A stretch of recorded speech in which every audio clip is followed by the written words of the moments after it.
Good morning, everyone. There's a lot of blue sky out there.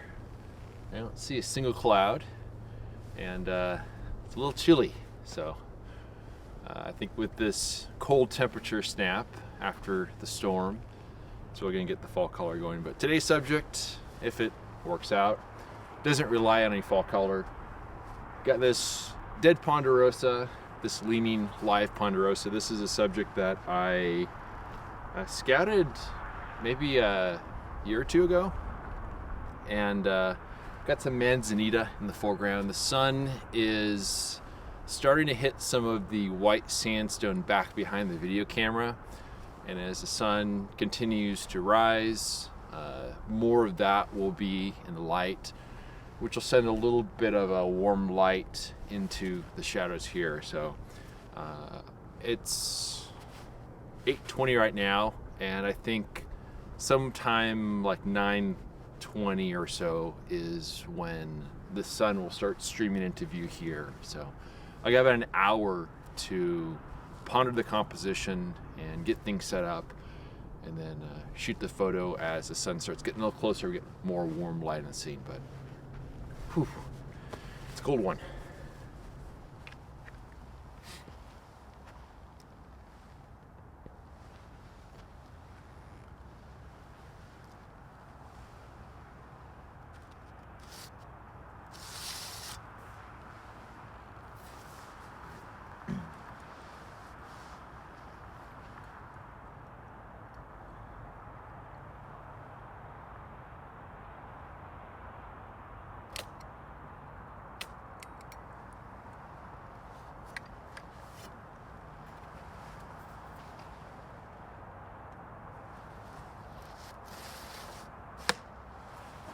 All right, so that was about a second and a half at 45.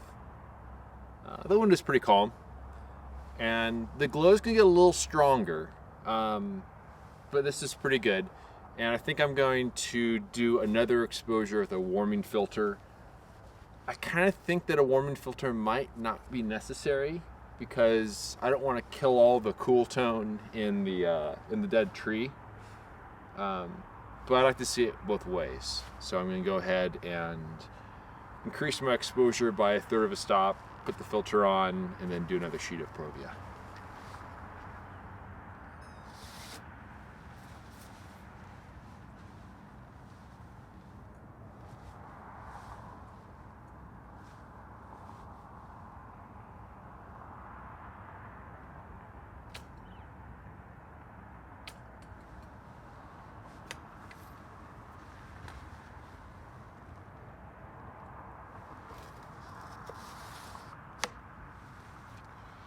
There you go. That was right around 2 seconds.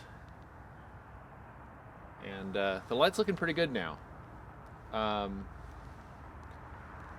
Pretty soon the sun's gonna start hitting the area pretty close to just behind the video camera. So this might be about the best light, but that's good. I'm glad that this worked out. Good conditions, blue skies, calm wind, and just a nice subtle glow.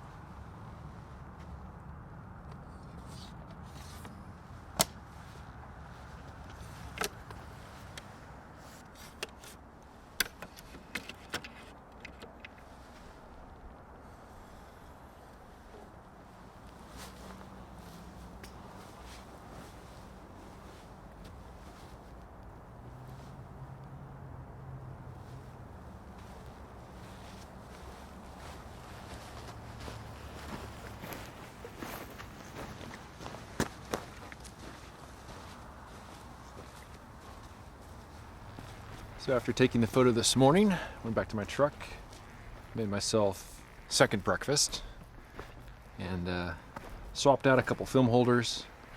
Now I'm heading back into some of these washes that are nearby. I have a subject in mind for kind of a late afternoon, I guess you would say. And it's one where the conditions of the blue sky, calm wind would be great for. But I got a lot of time to kill between now and then. And since the conditions are so great right now, just from a, that nice kind of mountain air, a little coolness in the air as well. Everything's just so calm and peaceful right now. I figure this is a good opportunity just to do a little wandering, because I know that in this canyon there are some maples that turn a little bit earlier than the others, so we'll see if they have any color on them. But mostly, I'm just out for a wander.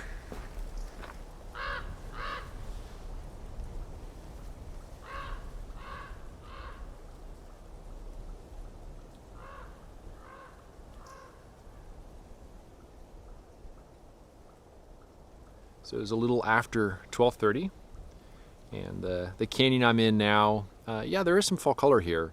It's not really conducive for photography, but at least it's good to see that it's starting to turn in these areas, which is a sign that the other areas will start turning pretty soon too. But I was thinking a little bit more about something that I mentioned yesterday, which was working with the conditions. And that is something that I was not very good with in the past. I'd get my mindset on a particular subject, and I'd just try to force it for one reason or another. But I've really learned to consider all the options, and I think that's a very important skill to have as a landscape photographer. And when you work with the conditions and you don't try to force things and you remain flexible in that sense, it makes it a much more rewarding experience. I remember in years past, and it's been a long time since this happened, but I would go on trips and things just were not working out very well. I'd get really frustrated and I would leave the trip on a bad note, but that hasn't happened for a long time. And I think it's because I've just been so much more open to the other possibilities that are around me. And there's a little thing I do which really does help me in these situations, which is talking my way through the situation.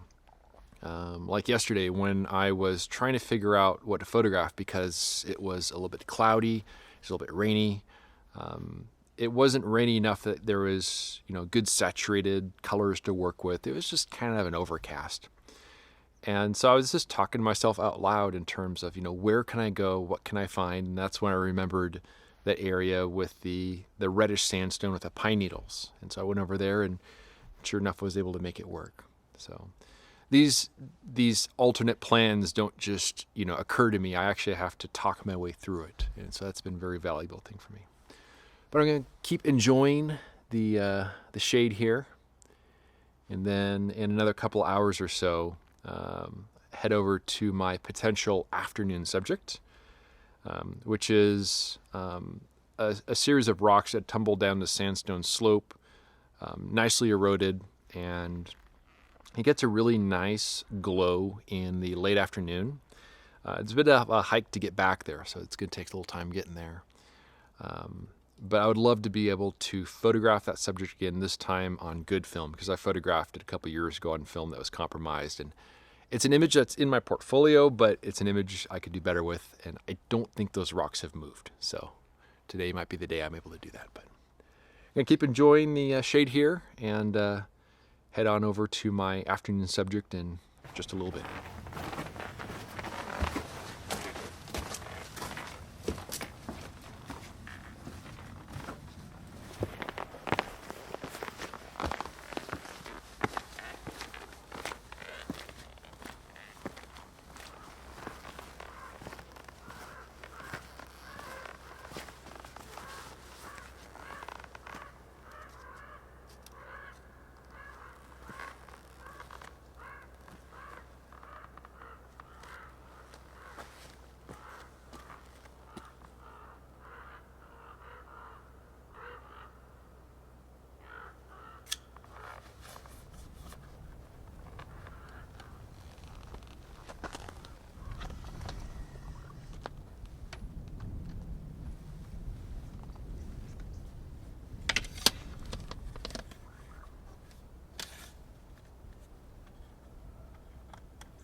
So it's about an hour until this area right here drops into reflected light. And what's going to happen is as the sun gets lower in the sky that way, the shadow is going to creep towards here, and then there's a big huge sandstone wall off in this direction. And that's going to act as a big reflector and reflect warm light in. And there's also going to be a moment when there are some shadows from some ponderosa pines up over there that fall over here. You might see a little bit of it starting to creep in over there. And so the plan is to perhaps expose a sheet of black and white when we have a bit more dramatic light over here, and then wait for that moment when I get the reflected light. There were some high clouds earlier. They're starting to diminish a little bit, and they're heading a little bit further to the south. There's a contrail from a plane up there, which is kind of going over right now. But the wind's really calm, which is great. And so it's currently 3:47, and I know from when I was here last time, I was looking back at the pictures I took with my iPhone, around like 4:20 something is when there's going to be some good shadows across here. And then closer to 4:40 is when this will drop into reflected light. I'm going to leave the camera exactly where it is right now, and so you'll see that transition from this harsh light to the really warm reflected light. But I got about an hour to kill until I get that good light.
That was 6 seconds f/45, my 240 millimeter lens.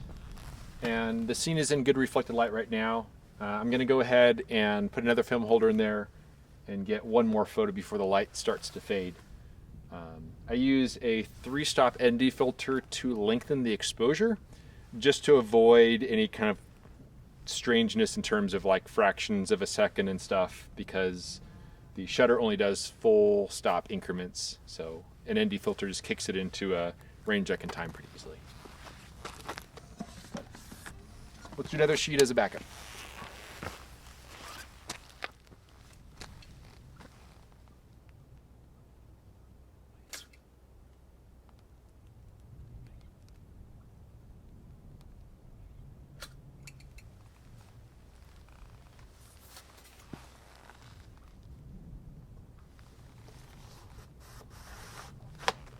And that was an identical exposure, just gives me a backup.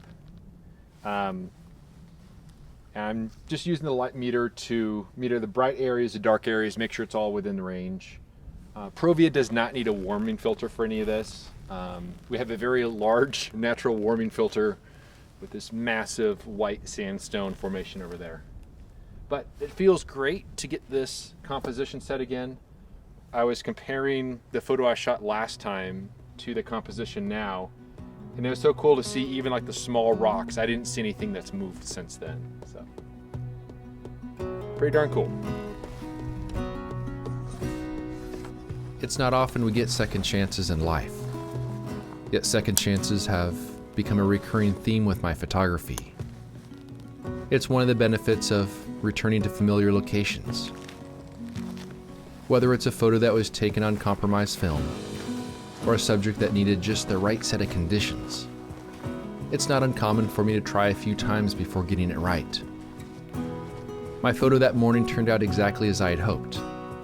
I love the subject interaction between the two trees. but a composition this clean wasn't possible up until a year or so ago. Hidden behind the foreground manzanita is a recently fallen ponderosa. It was only after that tree fell that I realized the potential of the scene. I'm also quite satisfied with my photo of the eroded rocks on the striated sandstone slope, and unlike my photo from 2 years earlier on compromised film, I have beautiful detail throughout, exactly as I'd hoped. Thanks in part to a second chance. Thanks as always for watching, and we'll see you around next time. You may have noticed this video has no ads and no sponsors, and I think it's nicer that way. If you enjoy this ad-free and clickbait-free content and want to help me live my dream, a voluntary contribution through PayPal or by joining my Patreon helps keep my gas tank full and my film freezer stocked. You can find more information by visiting my website at benhorne.com/donate. I also have prints, ebooks, and my annual portfolio is available on my website. Thanks so much for watching, and we'll see you around next time.